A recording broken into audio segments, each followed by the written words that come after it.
L'IA peut-elle vraiment tout changer pour l'inclusion? C'est la question qu'on explore aujourd'hui. La mission est simple, mais immense. Un monde accessible à tous, sans aucune exception. La technologie, c'est un peu à double tranchant. Ça nous connecte, mais ça peut aussi isoler. Alors concrètement, comment est-ce que l'IA change la donne pour l'accessibilité? Et on va voir aussi les défis à relever pour que cet avenir soit vraiment inclusif pour tout le monde. Allez, voyons l'IA en action au travail pour des personnes avec des besoins très différents. Prenez Ricardo. Dans Teams, il demande à Copilot de lister les questions qui restent en suspens. Et Christophe, lui, il crée une présentation PowerPoint complète juste à partir d'un simple fichier. Quant à Jordan, dans Word, il rédige une ébauche juste avec un prompt. Moins besoin de dicter. Ok, c'est puissant, mais est-ce que c'est sans risque? Pas vraiment. Regardons ça de plus près. D'abord, il y a ce phénomène assez étrange, les hallucinations de l'IA. En gros, une hallucination, c'est une réponse qui a l'air juste mais qui est complètement fausse. Et voilà le cœur du problème.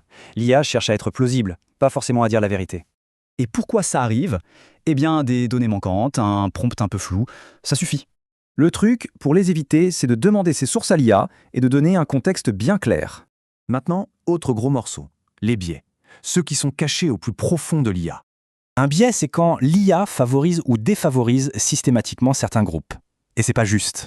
Parce que l'IA n'est pas neutre. Elle apprend de nos données, avec tous nos biais humains dedans.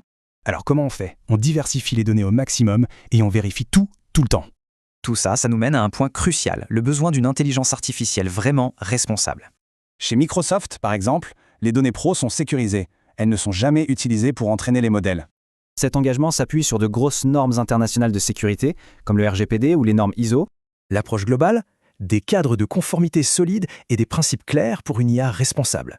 Et on termine avec une question un peu philosophique. Une IA inclusive peut-elle un jour apprendre l'empathie?